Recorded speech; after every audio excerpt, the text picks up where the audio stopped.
Bonjour à tous, je suis Floriane du blog Parents Voyageurs. Je vous donne rendez-vous 2 fois par mois pour parler voyage en famille, en compagnie d'invités aux parcours inspirants. Alors ne pensez plus à rien et laissez-vous porter. Bienvenue dans ce nouvel épisode. Salut les parents voyageurs, j'espère que vous allez bien. Je suis ravie de vous retrouver aujourd'hui avec une nouvelle interview. Aujourd'hui, j'ai le plaisir d'accueillir Caroline qui va nous faire voyager en Grèce. Caroline est une Française qui vit en Grèce depuis 25 ans. Elle a suivi son compagnon à l'époque qui est grec et elle n'est jamais repartie. Elle nous raconte un petit peu comment c'est le quotidien en Grèce, ce qui l'a surprise au début, et puis comment se passe l'école pour ses enfants, et puis tout un tas de petites choses caractéristiques de la vie en Grèce. Et puis en fin d'épisode, j'ai demandé à Caroline si elle pouvait un petit peu nous partager quelques endroits qu'elle aime bien dans son pays d'accueil. La Grèce est en effet un tellement joli pays à découvrir lors de vacances. Donc voilà, elle donne des petites pistes qui, j'espère, vous donneront des idées pour vos prochains voyages.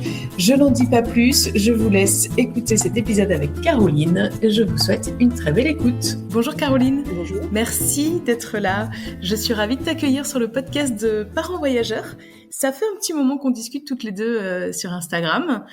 C'est un peu comme ça qu'on s'est rencontrés. Et moi, j'ai assez rapidement pensé, je dois dire, à t'interviewer pour le podcast. Parce que tu vis en Grèce depuis 25 ans à peu près, si je me trompe pas. Tu vas nous expliquer tout ça. Et je me suis dit que ça serait chouette, en effet, que tu nous racontes un petit peu comment c'est la vie en Grèce. Pendant mon voyage autour du monde, on a souvent rigolé sur les pratiques, notamment dans les toilettes autour du monde. Et tu me disais, mais en Grèce, c'est pareil. Donc il y a plein de choses qu'on ne connaît pas de la Grèce, même si on est déjà allé en vacances. Je pense que on a beaucoup de choses à découvrir et que tu vas nous faire découvrir. Donc merci beaucoup d'avoir accepté mon invitation. Bonjour Floriane. C'est vrai qu'on a pas mal discuté pendant ton voyage. Et donc moi je suis effectivement en Grèce depuis 25 ans maintenant. J'ai passé plus de temps en Grèce qu'en France en fait. Ouais. Et donc je suis mariée à Dinos qui est grec. Et on a 2 enfants, donc Yorgo qui a 17 ans et Defeli qui a 11 ans maintenant. Et on habite donc à Kiato. C'est une petite ville près de Corinthe. Il y a environ 10 à 15 000 habitants en bord de mer. Donc ça c'est dans le Péloponnèse, hein, c'est ça? Péloponnèse. Et c'est pas si loin d'Athènes. Non, on est à 1 heure, 1 heure et quart d'Athènes. On est relié par autoroute et par train, en plus, donc et par bus. Non, c'est pas loin d'Athènes, pas loin de Patra, pas loin de Nopli, pas loin de plein d'endroits intéressants en Grèce. C'est une bonne base pour circuler. Et pour autant, c'est pas très touristique, tu me disais. C'est pas connu, non, c'est pas connu. C'est surtout du tourisme local, du tourisme grec. Bon, c'est vrai que la ville en soi n'apporte pas grand-chose esthétiquement. Mais après, c'est vrai qu'on est près d'énormément d'endroits vraiment sympas, accessibles facilement. Et pas loin d'Athènes, effectivement, dès que tu veux voir autre chose, voir la ville. Mais sans les inconvénients. si tu le veux ou si tu en as besoin, quoi. Voilà, ouais. Comment est-ce que tu t'es retrouvée à t'installer en Grèce et à te marier avec un Grec et faire ta vie en Grèce? En fait, donc moi j'ai grandi en Afrique. J'étais élevée en Afrique, on avait parents expatriés en Afrique. Et après, ça a toujours été la petite graine qui a fait que il fallait que j'ai un contact avec l'étranger. Que ce soit donc soit en déménageant, soit en ayant un métier en relation avec l'étranger. J'avais pensé à hôtesse de l'air aussi comme métier. Et finalement, quand j'ai fini mes études, pendant les étés, je faisais des chantiers internationaux. Donc déjà, j'avais cet échange avec les étrangers. Et finalement, après les études de droit, je suis partie en service volontaire européen à Amsterdam pendant 6 mois. Et mon mari grec était lui aussi en service volontaire européen aux Pays-Bas. Et donc, on s'est rencontrés dans un séminaire organisé entre volontaires. Et c'est comme ça que, de fil en aiguille, j'ai atterri en Grèce. C'était pas un pays que je connaissais pas du tout. J'y étais jamais allée. J'avais pas non plus, c'était pas une destination qui m'attirait particulièrement, même pour des vacances ou quoi. Mais bon, je te dis, ça aurait pu être la Grèce, ça aurait pu être la Chine. De toute façon, à cet âge-là, moi, j'étais prête à partir, quelle que soit l'opportunité. De toute façon, prête à m'installer quelque part. Donc, ça a été la Grèce. Et il se trouve qu'il était grec et lui, ça lui allait bien de rentrer chez lui. Lui, c'est plus que lui, il avait de son père un magasin de meubles, donc lui a repris. Donc lui, professionnellement, il était déjà un peu plus lié que moi. Moi, j'avais rien. Je venais de finir mes études, j'avais pas particulièrement de projet professionnel, donc c'était plus facile pour moi que pour lui. Et puis, pour toute façon, je suis venue pour essayer au départ. Ouais. La vie a fait que j'y suis restée, mais oui, au départ. Et comment ça se passe quand on est une jeune femme de quoi? De 25 ans à peu près, qui arrive en Grèce? Est-ce que tu parlais grec? Parce que le grec, c'est pas non plus la langue la plus facile du monde, Non, quoi. c'est pas la plus facile, surtout au départ. Non, je parlais pas du tout grec. J'aime bien les langues étrangères. J'ai assez de facilité avec les langues étrangères. Même aux Pays-Bas, je suis restée 6 mois. J'avais quand même essayé d'apprendre. Ouais. Euh, donc, je m'y suis mis difficilement. On va pas se mentir par rapport aux autres langues que j'avais essayées. On bloque sur l'alphabet, mais l'alphabet finalement, ça se maîtrise rapidement, quoi. C'est pas tant l'alphabet le problème. Moi, ce qui m'a posé problème longtemps, c'est les déclinaisons. Ouais. C'est une langue à déclinaison. Donc c'était ça qui m'a beaucoup bloqué au début, surtout pour parler. Après, pour comprendre les gens, pour écrire, petit à petit ça allait, mais pour moi m'exprimer, parce que je ne pas trop faire des erreurs ou quoi, c'est ça qui m'a au début pas mal retardé dans l'oral. Oui, parce qu'en fait, bon, quand même, c'est ça la clé, je pense, quand on apprend une langue étrangère, c'est qu'il faut oser Se s'exprimer, même lancer si on en fait faisant des des fautes. erreurs, mais c'est pas évident, Voilà. oui. Ça dépend après la personnalité. Ouais. Ouais, ouais, non, mais c'est sûr que c'est le plus dur, je pense, hein, c'est de se dire, ok, j'y vais, je sais que je fais des fautes, mais j'y vais quand même, et tant pis. C'est une langue qui a un énorme accent tonique et l'accent se modifie, donc selon la déclinaison où t'es, l'accent se modifie. Donc c'est le plus dur à choper, j'allais dire, pour un français, parce que c'est vrai que nous, on a tendance à accentuer vraiment en dernière syllabe tout le temps. Et même encore maintenant, de toute façon, dès qu'ils m'entendent, même si je vais peut-être pas faire de faute de grammaire ou quoi, c'est de toute façon, rien qu'à l'accent, c'est bon, Ah ouais. elle est française. Bon, si ça peut te rassurer, je crois que les Français, on est tout de suite repérés presque dans n'importe quelle langue où on parle. Ah oui, ben on a un accent caractéristique. Ouais, c'est très très caractéristique. Et comment t'as appris du coup? T'as appris sur le tas dans la vie de tous les jours? T'as vraiment pris des cours? Alors j'ai appris toute seule avec finalement un petit livre qui est très bien et c'est toujours celui que je conseille.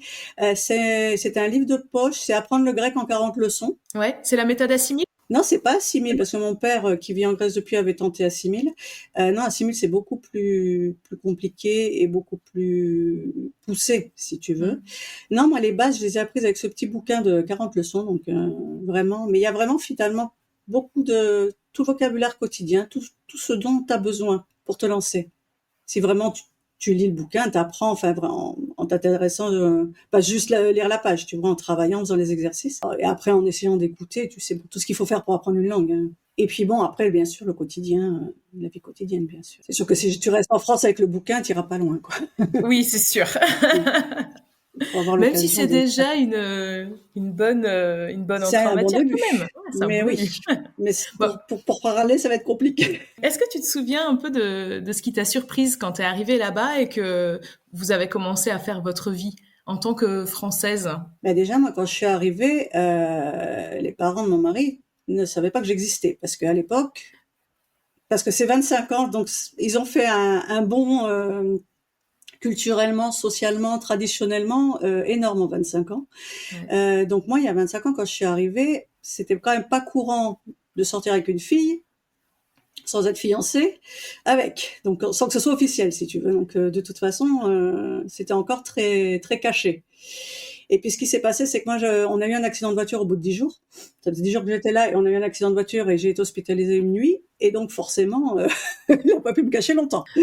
Et donc déjà, moi, il y a tout ce côté-là social, culturel, religieux qui m'a vraiment surprise au début, parce que c'est vrai qu'en France, on n'a quand même pas l'habitude que la religion impacte tant que ça notre quotidien. Ouais. Et là, c'est vraiment imbriqué.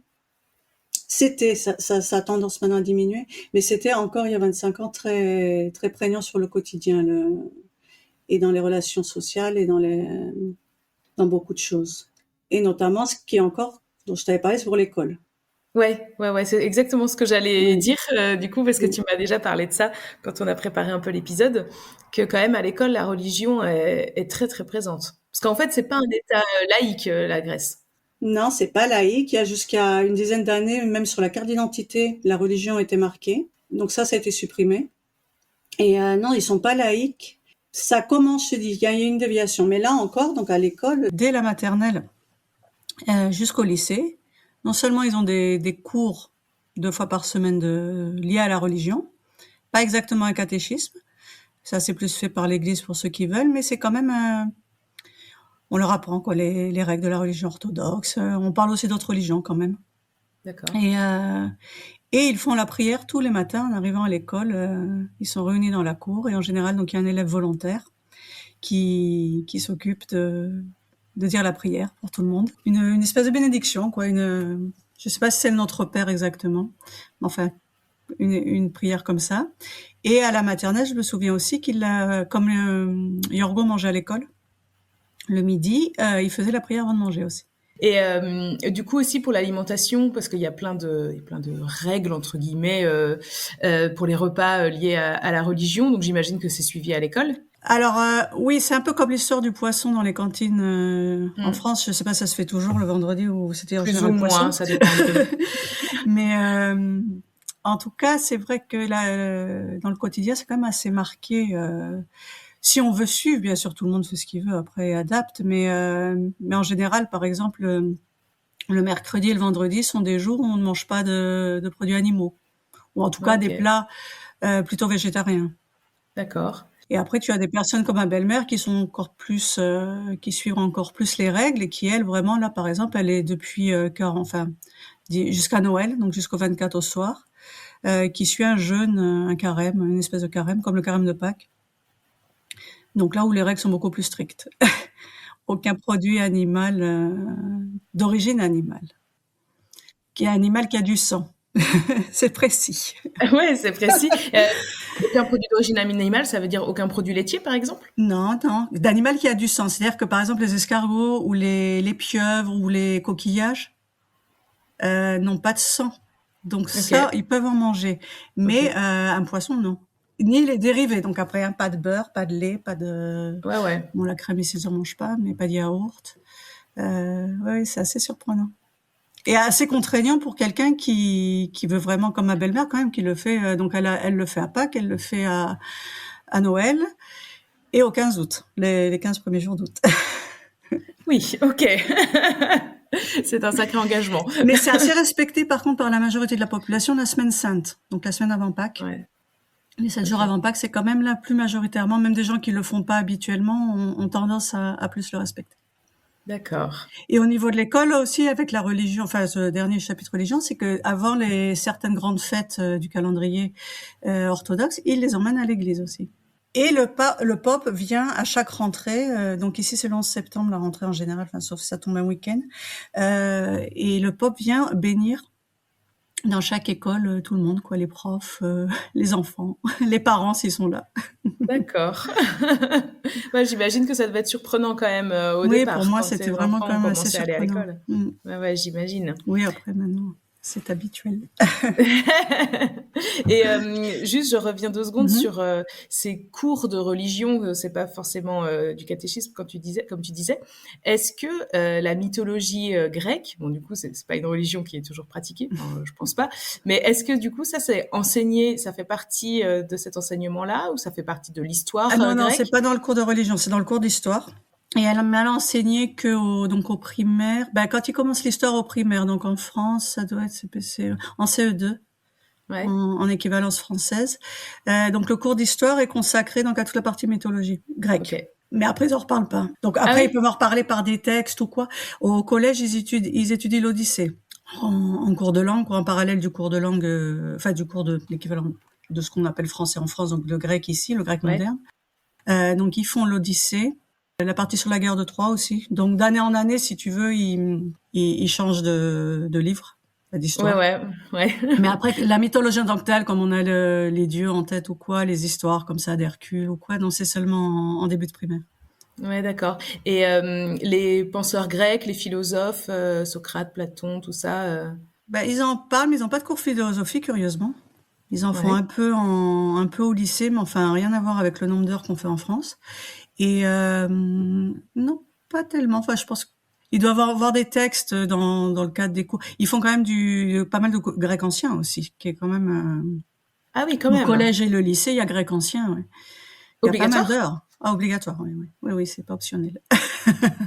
Ok, oui, donc je pense que par ce biais-là, ils doivent quand même apprendre pas mal de choses de leurs philosophes. Oui, ils doivent avoir comme ça, mais et puis le grec ancien quand même est assez éloigné du grec moderne. Je veux dire, c'est vraiment presque apprendre une langue Ah étrangère. oui? Oui. Ah ouais, c'est vrai? Ouais, ouais, en dehors de l'alphabet change pas bien sûr pour alors qu'en France quelqu'un qui ferait du grec ancien déjà il doit apprendre l'alphabet, mais Ouais. quand même la grammaire. Enfin moi par exemple qui ai jamais fait de grec ancien, je comprends rien. Ah oui, ok. Ah, c'est étonnant, ça, je Non savais non pas. c'est très éloigné. Ouais, ouais. Il y a des mots du grec moderne bien sûr qui sont dérivés, mais quand même il y a oui c'est presque une langue à part. Mais donc nous, par exemple, enfin je sais pas si tu sais, mais on a quand même, enfin ça tu le sais, on a beaucoup de mots français qui sont forcément dérivés du Oui, grec, issu donc grec, ça oui, tu le oui, sais. oui. Et est-ce que du coup, quand on dit ça c'est en grec, ça veut dire ça, je sais pas, bah, par exemple philosophie, c'est philo et sophie, c'est deux mots grecs. Oui, Euh, ça oui, mais il y en a quand même qui dérivent. Tu vois, le mot onirique, par exemple, en français, donc c'est quand même déjà un mot un peu recherché. C'est bon, on l'emploie pas tous les ouais, jours. Hein. On a plus rêveur au quotidien ou oui, fantastique. Et en grec, c'est vraiment le mot rêve, le mot d'accord. quotidien, si tu veux. Il y a certains mots, nous, qu'on a un peu quand même dévié plus d'une façon un peu plus recherchée, un peu plus scientifique, ou qui ici sont le mot classique, Ouais, quoi, le ouais, mot de ouais. base.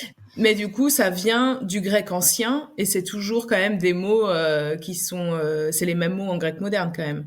Oui, et puis il y a quand même pas mal de mots qui sont sans doute d'origine un peu turque, du fait de l'occupation quand même Mm. qu'ils ont eu pendant plusieurs siècles. Il y a une partie de mots aussi qui sont d'origine turque. Et juste pour finir peut-être le chapitre de l'école, comment ça se passe au niveau du rythme scolaire et tout ça? Alors c'est un rythme qui fait rêver comme ça sur le papier parce que en fait à 1h15 ils ont fini.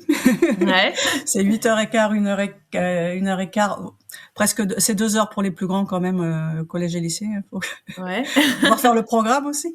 Mais c'est quand même un rythme épuisant parce qu'ils n'ont pas tellement de vacances. On n'a pas de Ok. vacances intermédiaires. Donc là, Noël, le 23, c'est le 23. Donc c'est les premières vacances depuis cet été. Oui, donc ça fait long quand même. Ouais, et les prochaines sont à Pâques. Et comme Pâques est variable chaque année, enfin, comme le Oui. Pâques catholique, mais ici, il peut être très tard. Des fois, c'est début mai. Cette année, je crois que c'est assez tôt. On a de la chance, mais d'habitude, des fois, c'est début mai et il tient pas de vacances jusqu'à début mai. Entre la rentrée de janvier jusqu'à début mai.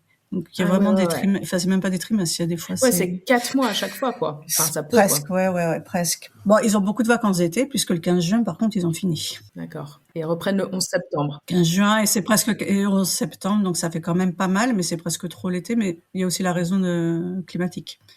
Parce qu'il y a quand même la chaleur qui rentre en compte. Il fait trop chaud quand même Il fait pour... trop chaud, même déjà en juin, fin mai, début juin, des fois il fait déjà très chaud. Et septembre, il fait très chaud jusqu'à fin septembre quand même, très chaud. Pas 40, mais quand même, c'est pour quand même et tout n'est pas équipé, tout il y a quand même énormément de salles qui sont pas équipées en climatiseur, donc Ouais, c'est ce que j'allais dire. Les bâtiments oui. sont peut-être Non, et pas puis ils bien sont pas isolés. isolés, voilà, pas bien Ouais. isolés. Et c'est 5 jours par semaine. C'est 5 jours par semaine, oui, donc c'est du lundi au vendredi.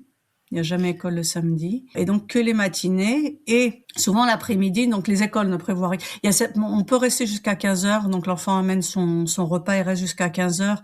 Et donc la partie entre le repas et après, c'est plutôt pour soi-disant faire un peu les devoirs, un peu de courir un peu dans la cour ou quoi. Mais enfin ça c'est que pour le primaire. Et puis c'est surtout pour dépanner les parents qui travaillent Ouais.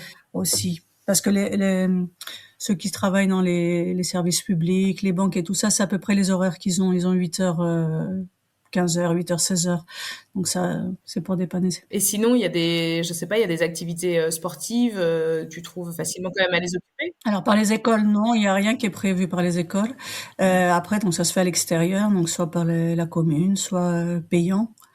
Et beaucoup surtout de cours de langue. Ils sont très axés cours d'anglais dès le primaire. Donc même ma fille, moi, ça fait déjà 3 ans qu'elle fait un cours particulier d'anglais en plus de ce qu'elle fait à l'école, alors qu'elle a 11 ans. Yorgo, il a passé tous ses diplômes d'anglais, c'est ce qu'ils font. Bon, c'est vrai que le grec aussi est une langue tellement rare qu'ils sont quand même obligés de parler anglais. Ouais, c'est vrai que le grec n'est parlé qu'en Grèce, non? Ben, parler qu'en Grèce, oui, et puis éventuellement toute la diaspora, mais enfin bon, ça fait pas quand Mm. même un grand monde, quoi. Ouais, Et à Chypre, il y a À Chypre aussi, parle grec. Mais c'est tout, oui. Donc, ça fait très peu de gens.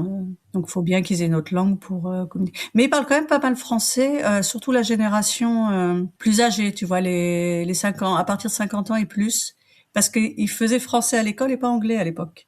Ah ouais. L'anglais est arrivé assez tard, à la place du français d'ailleurs. Et il y a un moment aussi, au moment de la dictature, beaucoup sont partis en France, quand même il y avait encore cette image de la France qui était appréciée. C'est hyper intéressant de voir quand même les différences. Concernant la vie quotidienne un peu en Grèce, alors moi je suis déjà allée en vacances en Grèce, mais déjà, ça commence à remonter un peu, donc je me souviens pas hyper bien, mais au niveau de l'état d'esprit, moi j'imagine un peu ça, une vie un peu à l'espagnol, aussi que un peu remplie de clichés, je dirais, avec des horaires un peu décalés pour éviter les heures chaudes.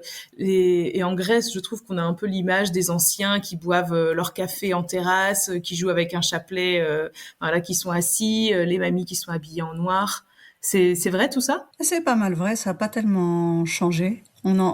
Ça reste encore vrai. Les horaires notamment, donc c'est vrai qu'entre 15h et 17h, voire 18h en été, ce sont des heures silencieuses où les gens sont plus ou moins à la sieste, ou même s'ils dorment pas, en tout cas ils sont chez eux. Et en été, parce que de toute façon, tu peux pas circuler. Il fait trop chaud pour circuler. Mais en hiver aussi finalement, puisque il y a beaucoup de choses qui sont fermées, si tu veux, entre 15h et 17h. Et les magasins, par exemple, les magasins de détail, le lundi, enfin, donc, dans ma zone à moi, c'est le lundi et le mercredi après-midi sont fermés. Et le samedi après-midi. D'accord. Et je crois que dans le nord de la Grèce, c'est mardi, jeudi.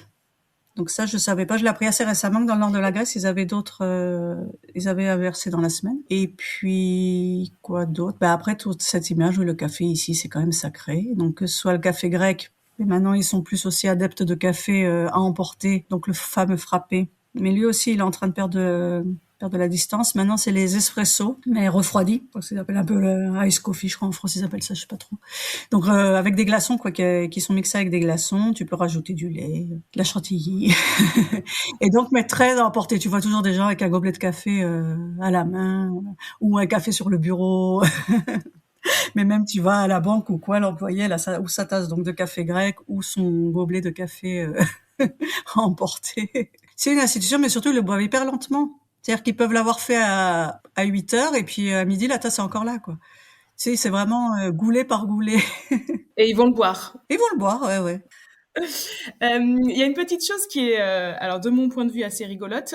Toi, quand tu l'as vécu, je sais pas, mais que tu m'as raconté au sujet du choix des prénoms des enfants.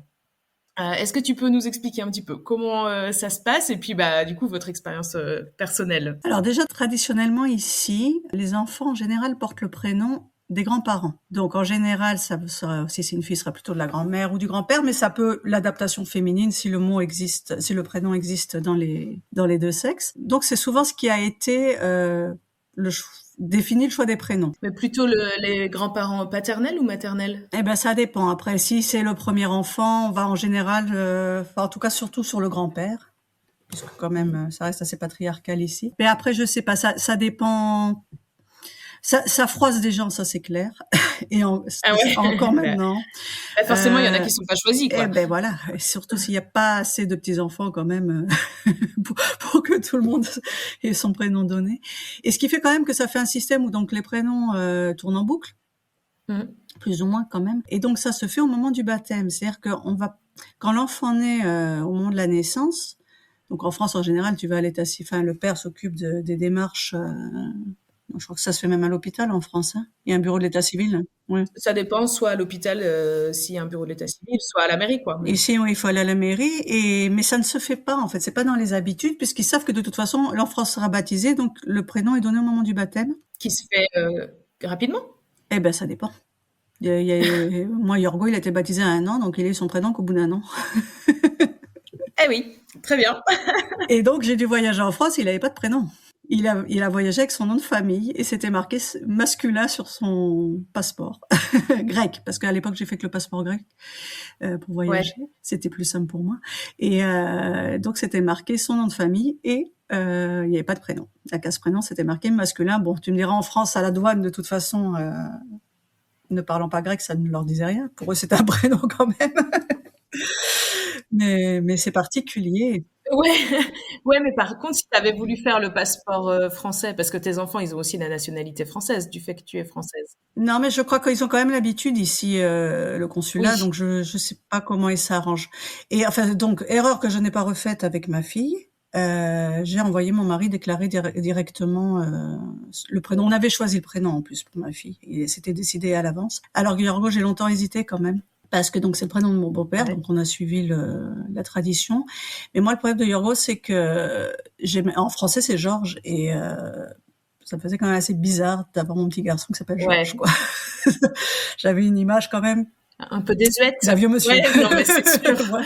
C'est sûr, il n'y a pas beaucoup, même aujourd'hui, il n'y a pas beaucoup de bébés Georges. Il y a le petit Georges en Angleterre, Ouais, lui, il a un peu relancé la mode du Georges, mais pas trop en France, hein, je donc du pense. coup, moi je l'appelle de toute façon en français, je l'appelle Yorgo, et Yorgo en plus normalement, c'est ou Yorgos ou Yorgo, ça dépend de la déclinaison. On parlait des déclinaisons Ouais, plus tôt, et ça dépend. Donc moi je l'appelle toujours Yorgo. C'est quand t'appelles quelqu'un. ok. De toute façon, c'est Yorgo. Mais si tu l'utilises, Yorgo mange sa soupe, c'est Yorgos. Mais bon. Donc bref, à ma famille, c'est Yorgo, et puis voilà. Et sur ses papiers français, puisque ils ont aussi les papiers français, c'est Giorgos, parce qu'ils ont traduit les lettres grecques en alphabet latin. Oui, parce que du coup, c'est quoi la lettre qui fait le ye, le yorgo, la première lettre en grec, du coup, c'est quoi? Ah ben moi, quand je l'écris, moi je mets Y. C'est le plus logique, c'est la seule façon en français que ce soit Mm. prononçable. Parce que sur les papiers français, donc la carte d'identité française et le passeport français, c'est marqué Giorgos, donc G-I-O, et ça fait pas IE, ça fait Gio. Ouais, ok, mais donc en fait, il a plein de prénoms, ton fils. Oui. D'un autre côté, il a qu'un prénom. Ici, en général, ils ont qu'un prénom. Contrairement à moi qui en ai 4, lui, il en a Ah qu'un. oui, ouais, d'accord. Ah, ben ça, c'est rigolo aussi. C'est Ouais. vrai que nous, encore en France, on donne souvent Ouais. plusieurs prénoms, quoi. Non, et puis ici, en fait, ils sont donc nous, en général, les autres prénoms servent aussi à nous démarquer un peu des gens qui auraient le même Mm. nom de famille que nous. Ici, donc, c'est tout le temps démarqué par rapport au prénom des parents. C'est-à-dire que moi, Yorgo et Nefeli, donc c'est deux Constantinos, qui est mon mari, et deux Caroline. Sur certains papiers, c'est même marqué deux Caroline, mais pas le nom de famille, par les prénoms. Mais de nouveau, ça tourne en rond, parce que des prénoms comme Yorgos et Constantinos, où t'as je sais pas combien de Grecs qui s'appellent Yorgos et Constantinos, on s'en sort pas, quoi, si tu veux. Heureusement qu'il y a une Caroline qui arrive un petit peu dans l'histoire. Voilà. Et une Néphélie qui est un peu moins donnée. Ah, mais ça commence, parce que donc maintenant, ils commencent quand même un peu à sortir de ce schéma des prénoms des Ouais. grands-parents. Et on voit de plus en plus maintenant de prénoms, justement des prénoms d'origine mythologique aussi, de muses, Ouais. donc on commence un peu à glisser vers des prénoms un peu différents. Ouais, parce que tu me disais aussi que les fêtes sont très célébrées. Enfin, Les fêtes des prénoms. Oui, oui, les fêtes des prénoms sont plus célébrées que les anniversaires. Bon, chez les petits, ils font aussi les anniversaires, mais les adultes, les anniversaires sont très très peu fêtés. Ouais. et donc, comme les Surtout prénoms là. reviennent en boucle, t'as certains jours de l'année où t'es Ah full, oui, quoi. mais le 21 mai, c'est la fête de Dinos, et c'est aussi Eleni, où elles sont je sais pas combien aussi. Enfin, ça doit être les deux prénoms numéro un en Grèce. Il y a Maria aussi quand même, n'oublions pas les Maria. Mais oui, donc c'est des jours, mais tu peux passer je sais pas combien de coups de fil pour ou donc nous recevoir aussi par rapport à Dinos, mais appeler aussi nous les autres. Et c'est Constantinos les garçons, Constantina les filles, et puis Eleni les filles. Donc ça fait quand même du monde. Ouais, ça, c'est hyper marrant, je trouve. C'est vraiment les petites choses de la vie quotidienne qu'on peut pas Ouais. deviner, qu'on connaît pas quand on part en Non, on vacances. n'imagine On pas, ouais. n'imagine pas, ouais. Mm. C'est vraiment... Non, non, oui. Mm. Donc aujourd'hui, ça fait 25 ans que tu vis en Grèce. Donc Mhm. tes enfants sont, comment on dit, gréco-français ou franco-grec? Je sais pas comment. Oui. Euh, Je crois qu'ils sont plus gréco-français ouais, que c'est ce que je me dis franco-grecs parce que à ce eux ont point-là. toujours vécu en Grèce, Ouais. évidemment. Bah oui, oui, ils ont toujours vécu en Grèce, ils vont à l'école en Grèce. J'ai beau leur avoir parlé français depuis tout petit, c'est quand même le grec qui prend le dessus. Ouais. À la maison, Euh, vous parlez mais grec? bon, à la maison on parle 3 langues. On parle donc grec, beaucoup grec surtout depuis qu'ils vont à l'école, parce que c'est vrai que ne serait-ce que faire les devoirs, tu peux pas parler en français pour faire les devoirs. Enfin, c'est compliqué de. Enfin, moi, je peux leur parler en français, mais je veux dire, pour eux, c'est compliqué de faire déjà cette gymnastique tu sais, d'expliquer un truc en français alors qu'eux le voient en grec devant eux. Donc, forcément, on passe par le grec pour les devoirs. On parle aussi encore anglais parce que moi, au début, forcément, je parlais anglais avec mon mari le temps que Bien sûr. que j'apprenne le grec. Et lui a parlé un peu français, mais enfin que c'était pas suffisant pour du quotidien. Donc on a aussi beaucoup parlé anglais pendant les premières années. Et après, comme système pour que les enfants comprennent pas, mais après ils ont envie de comprendre aussi. Mais bon, là à l'heure actuelle, c'est quand même 80% grec. Moi, je leur parle quand même pas mal français, mais eux répondent en grec. Ah oui, ok. C'est plus facile, quoi. Oui, bah oui, ça leur est plus. Ça dépend, quoi. Il y a des choses, ils vont me répondre en français, mais. Ouais, mais ça a l'air le plus Mais ils naturel, peuvent, si quoi. tu veux. Après, c'est une question de. Ils pourraient répondre en français. C'est pas qu'ils peuvent pas, mais ça leur est plus facile, plus automatique. Tu sais, c'est assez bizarre. Même moi, des fois, maintenant, il y a le français, mais pas automatique au Ouais. quotidien. Mais tu m'avais dit aussi au début de l'interview, juste avant qu'on commence, tu m'avais dit, j'espère que je vais trouver mes mots parce que parfois je perds mon français. Mmh. Bon, là, je trouve Mais pas que oui. tu perds ton français, je dois dire. Mais oui, moi j'ai une copine qui vit au Royaume-Uni. Bon, déjà, elle est franco-britannique à la base par ses parents, et elle vit maintenant au Royaume-Uni depuis 15 ou 20 ans. Et c'est vrai qu'elle cherche des mots aussi en français, quoi, forcément, parce qu'elle vit en anglais. Donc toi aussi, tu vis en grec, tout ton entourage Bah oui, est oui. grec, quoi, tout ton Bah environnement. oui, j'ai 25 ans, c'est vraiment beaucoup de temps, quoi. C'est la moitié de ma vie, hein. Et est-ce que tu as fait quelque chose de particulier pour que tes enfants apprennent le français ou pas? Genre pour qu'ils apprennent à lire, pour qu'ils apprennent de la grammaire? Depuis le ventre, disons, je leur parlais français. On a la télé française, donc mon mari nous a mis une parabole, donc on a les chaînes françaises.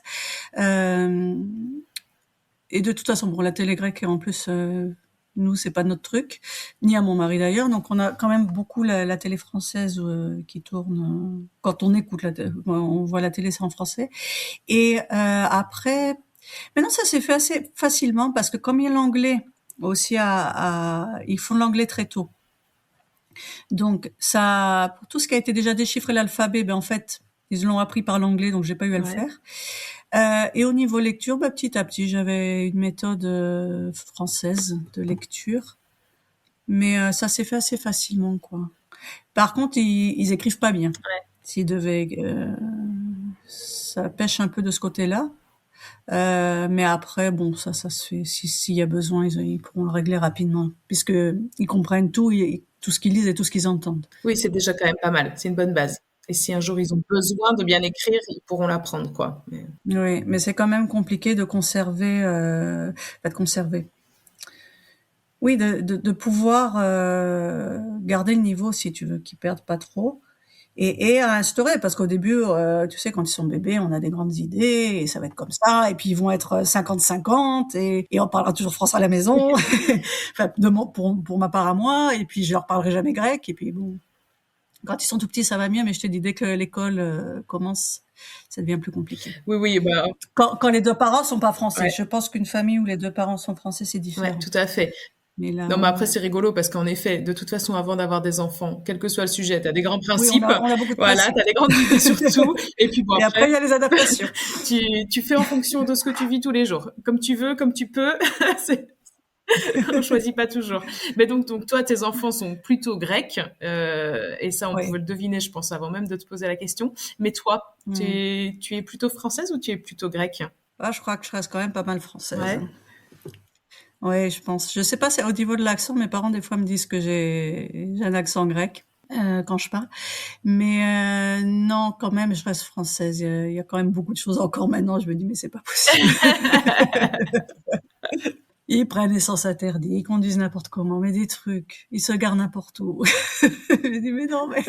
J'ai quelques réflexes grecs aussi maintenant, mais non, je crois que ça changera pas. Il y a quand même une imprégnation française quand même assez forte. Et puis je te dis, je crois qu'on en avait parlé au début, c'est que de toute façon, quand je parle en grec, je pense même encore dans 25 autres années, j'aurai toujours l'accent français. Donc déjà, ça changera pas. Et puis mentalité, après ça dépend. J'ai pris certaines choses qui me plaisent ici, puis il y a d'autres qui m'énervent. Bon, ça, c'est un petit peu le privilège, je trouve, de vivre à l'étranger. C'est que tu peux prendre, tu fais tes arrangements, Et ce qui tu prends ce qui t'intéresse, t'intéresse, voilà. tu prends le meilleur Tu gardes le voilà, meilleur. de tes deux cultures, et tu vis, voilà, comme ça. Je trouve que c'est un peu le privilège que tu as. Oui, c'est Ah ouais, l'avantage. c'est un gros avantage. Est-ce que, du point de vue du coup de vos amis, je sais pas, des gens que tu côtoies dans ta commune, dans ton travail, etc., tu restes la française du coin ou pas? Hmm.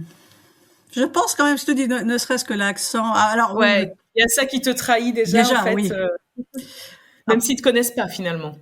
oui, je pense au type physique, je pense que je pourrais passer pour une grecque. Enfin, ça se verrait pas spécialement. Quoique des fois, l'accent, on m'a déjà sorti, on m'a déjà demandé si j'étais russe, curieusement, alors que je trouve pas Ah qu'on bon? a le même accent que les Russes. Mais peut-être parce qu'on a pas mal aussi d'immigrés des pays russophones ou plus ou moins russophones, quoi, d'Ukraine ou de. Mhm. Après, les gens plus proches, je pense que non. Les amis les plus proches, à force, enfin. Si, des fois, enfin, quand même, on me fait les remarques, oui, mais t'es pas en France. Ah ouais, quand même. Ou, oui, mais ça, vous le faites en France, mais ici, non. Quand je m'énerve avec des trucs, par exemple. Ouais, ouais. Ouais, c'est quand même, Ou on me dit, mais depuis tu... le temps que t'es là, quand même, tu devrais le savoir. Ouais, c'est quand même marrant. Oui, Et c'est ça c'est t'énerve pas. toi ça un petit peu ou pas? Non, non, non, ça nous fait rire. Non, je crois. Mais tu sais, j'ai une amie qui est à Toulouse. Donc elle, c'est le contraire. C'est une Grecque qui est partie en France étudier, donc qui avait aussi 25-30 ans, et elle est restée parce qu'elle s'est mariée à un Français, et elle a le même problème. Pas le problème, non, c'est pas vraiment un problème. Mais elle me disait ça aussi, quoi. J'en ai marre. Quand je suis en Grèce, ils me prennent pour une Française. Bon, moi, en France, on me prend pas pour une Grecque, quand même. C'est jamais arrivé. Mais elle a tellement adopté le style vestimentaire français, la façon de faire et tout ça, que quand elle vient ici, et c'est vrai qu'elle parle grec maintenant avec un petit accent français quand même. Mais par Ah contre, quand ouais. elle est en France, tout de suite, parce qu'elle a encore une pointe d'accent grec, pas énorme, mais un petit truc, tu vois, et tu vois bien que c'est pas un accent régional. Tout le temps, on lui demande mais d'où elle vient. Et ça l'énerve. Ce côté double culture l'énerve. Moi, ça me dérange pas. C'est pas quelque chose qui me dérange. Et pour conclure, on arrive gentiment à la fin de l'épisode. Est-ce que tu aurais, je sais pas, des bons petits coins à nous recommander pour quand on vient en vacances en Grèce, en dehors des spots ultra touristiques, ultra connus, qui sont super chouettes, mais souvent remplis de gens. Qu'est-ce que tu aimes toi visiter en Grèce et qu'est-ce que tu pourrais recommander? Ben moi, le Péloponnèse quand même, je trouve que c'est un peu toute la Grèce. Tu Mm. trouveras tous les paysages que tu trouves ailleurs en Grèce quand même dans le Péloponnèse. T'as la mer, t'as la montagne, t'as les criques, les petits villages en pierre. Ça offre pas mal de choses. Des Cyclades, moi j'en ai fait pas mal au début quand je suis arrivée en Grèce. Moi je suis pas fan des Cyclades, ni pour la mer. Je trouve pas que c'est les meilleurs endroits pour se baigner. Beaucoup de vent quand même dans les Cyclades aussi. Ouais, C'est des îles. C'est assez sec la plupart, ouais, assez pelé. Donc moi je suis pas fan. Une île que j'aime bien, c'est Cythère, qui est pas du tout connue des touristes, qui est au sud du Péloponnèse. ok. J'aime bien Corfou aussi, qui est différente. Corfou, il y a un petit air d'Italie aussi, parce que ça a été longtemps occupé. Corfou, Euh, du coup, c'est sur la côte ouest du oui, Péloponnèse, oui, c'est c'est à ça? l'ouest. C'est juste en face entre la Grèce et l'Albanie, à la limite de la frontière. Ouais, c'est ça. C'est une heure et demie, je crois, de traversée. Ça fait un moment que j'y suis allée. J'aime bien la ville de Ioannina, curieusement, personne ne va, mais en tourisme en général, qui est Je sur connais un pas du tout. lac. Et ça a été longtemps, il y a une mosquée, c'est occupé par les Turcs. Enfin, ça a été occupé par les Turcs. Enfin, partout a été occupé par les Turcs, mais il y a quand même beaucoup encore de cette petite atmosphère. Ouais. Après, nord de la Grèce, je peux pas vous conseiller, j'y suis jamais allée. C'est vrai? Ouais, je connais vraiment beaucoup le Péloponnèse, bon, pas mal Cyclades, la Crète. Mais à choisir, moi, je préfère le Péloponnèse que la Crète, Et du coup, personnellement. tu préfères parce que c'est un peu plus vert, un peu plus. Oui, et puis peut-être plus différent. Bon, la Crète, je connais pas tout non plus. Je connais surtout la région autour de Racimno, de Héraclio. Mm. Euh, mais c'est pareil. Mais par contre, ce qu'il faut savoir, c'est quand même un pays montagneux, curieusement. Je sais Oui. que tu as évité de regarder mes photos de montagne dans celles que je t'ai envoyées. Non, j'ai pas évité. Donc j'explique pour les auditeurs. Caroline m'a envoyé plein de photos pour illustrer l'article, etc. Et c'est vrai qu'il y a des couleurs de mer. Enfin, moi, j'adore. Le bleu, c'est ma couleur préférée. Et dès que je vois, enfin, c'est magnifique, quoi. Les photos que tu m'as envoyées, j'ai fait waouh direct et ça m'a sauté aux yeux. T'as envoyé des photos de montagne qui sont très belles aussi. Mais c'est vrai que c'est pas le paysage, moi, qui va me sauter aux yeux. Alors que pourtant, une fois que j'y suis en montagne, j'adore aussi, tu vois. Mais dans le panel de photos que tu m'as envoyé, c'est vraiment les photos de mer qui m'ont flashé, quoi. Dans l'imaginaire des gens, la Grèce, c'est pas la montagne, c'est Non, la c'est mer. vrai. Ouais. Et alors qu'en fait, c'est la fin des Alpes. Donc, tout le pays, quasiment, est en altitude, finalement. Ouais, Et ouais. moi, j'ai beau être en bord de mer, à 5 minutes, ça monte déjà. Et ça n'arrête pas. Enfin, après, ça monte jusqu'aux montagnes. Et du coup, Et il y a donc, ça il y a veut des dire... randos. Oui, ben juste. Et donc, je voulais dire, si tu voyages avec des gens qui sont un peu malades en voiture, parce que je sais que tu es malade en voiture, et Néphélie est Oui. malade en voiture, c'est à prendre en compte, quoi. Il y a quand même beaucoup de routes qui tournent, quoi, Ouais. avec des bons virages, quoi. Donc, c'est vrai qu'un road trip, par exemple, Péloponnèse, même si tu restes en bord de mer, toute la partie est du Péloponnèse est donc quand même assez escarpée. Donc c'est plutôt, ça tombe des falaises vers Épidore. La route est quand même assez sinueuse, quoi. Pour quelqu'un qui est malade en voiture, ça peut être un... C'est vrai que c'est à prendre en compte. Ouais. Et du coup, est-ce qu'il y a des randos à faire? Il y a des chemins balisés? Balisage, il y a des clubs de randonnée qui balisent, mais quand même, Ouais. enfin moi je me souviens d'une qu'on a fait avec mon mari dans les montagnes là qu'on a pas loin d'ici. Il y a eu du balisage au début, après on l'a perdu. Donc bon, après on montait, mais on s'est fait un peu notre chemin à nous. Alors je sais pas s'il y a des endroits qui sont mieux balisés d'autres. Je pense que vers l'Olympe par exemple, qui a même un refuge, ça doit être quand même mieux balisé. Ouais. Mais je pense que c'est pas quand même super entretenu comme balisage, pas autant qu'en France. Tu vois le système DGR, je sais pas si ça existe. Bah, c'est vrai qu'en France, on est vachement bien servi, hein, Ouais. sur tous les balisages, chemins de rando, que ce soit en montagne ou d'ailleurs même ailleurs. Bah ici c'est pas un sport tellement, enfin sans être un sport, même la randonnée comme ça en famille, quoi. C'est pas quand même ce que les gens font le plus, quoi. C'est quand même la mer qui prend le dessus. Hein. Ah bah tu vois, il y a pas que moi. Cela dit, la plupart ne savent pas bien nager. Donc tu vois, Ah parce qu'il y a bon? pas, ben non, parce qu'il y a pas de cours de natation prévus à l'école. Ouais. C'est censé être prévu, mais en fait, il y a pas de piscine. Nous, on n'a pas de piscine. Tu vois, on a la plage, mais on n'a pas de piscine, donc ils peuvent pas leur faire leur cours de natation. Et même à Athènes, où il y a des piscines municipales, je pense pas qu'il y ait le cours de natation. Ce qui fait que les gens nagent très très mal, et les enfants. Et les plages sont pas surveillées dans beaucoup d'endroits. Même des plages très fréquentées. Moi, la mienne, qui est très fréquentée l'été, il y a pas de sauveteur. Ok. Et donc, il y a des accidents. Chaque année, il y a des noyades, curieusement. Ah ouais, c'est vrai. Oui, parce que c'est assez profond, moi. C'est au bout de 4-5 mètres, on n'a plus pied. Enfin, même pas 4-5 mètres. On n'a plus pied, même les adultes. Donc, un enfant, il faut savoir nager très vite. Mais ça, c'est vrai qu'en France, pour le coup, c'est un truc qui est assez bien fait, hein. Je pense que les enfants français apprennent à nager à l'école. C'est au programme. Oui, au moins Donc, flotter, quoi. Du moins pour pouvoir... ouais. Non, mais moi, mes la enfants, ils plage. sont allés à la piscine tous les ans depuis la grande section. Bon, il y a eu le problème des années Covid, mais voilà, c'est quand même assez exceptionnel. Mais bon, après, je sais pas, c'est peut-être pas le cas partout. On a une piscine juste à côté, donc ça aide évidemment dans l'organisation. Mais donc c'est peut-être pas partout le cas, c'est peut-être pas possible partout en France, mais c'est au programme en tout cas. Donc et c'est un vrai plus. C'est vrai qu'il y a pas mal de pays, même qu'on a visité pendant notre tour du monde. Bah oui, les enfants n'apprennent pas à nager, donc en fait, les gens ils vivent en bord de mer, mais ils savent pas bien nager. Donc force fatalement, il y a des accidents. Et est-ce que ça va mieux? C'est vrai qu'en Grèce, on en a beaucoup parlé quand même autour des années, je pense 2008, 2010. D'un point de vue économique, c'était très compliqué. Est-ce que ça va mieux là, la vie en Grèce? Je sais pas comment le dire, mais Au moment où il y a eu du mieux, donc effectivement après 2008 et les années qu'on suivi, ça a quand même été une sacrée catastrophe pour tout le monde. Et ça commençait à se remettre juste au moment où le Covid est tombé, et puis surtout la guerre en Ukraine, qui avec toutes les augmentations que vous connaissez aussi en France. notamment le supermarché, quoi. Le coût de l'alimentation, ça devient un peu n'importe quoi. Mais on se demande même comment ils mettent les prix, d'ailleurs. De semaine en semaine, ça augmente. Si tu surveilles un peu les produits dont tu as l'habitude, tu sais, ça change tout le temps, alors que faut pas exagérer, quoi. Je pense pas non plus que le coût réel augmente comme ça chaque jour. Ouais.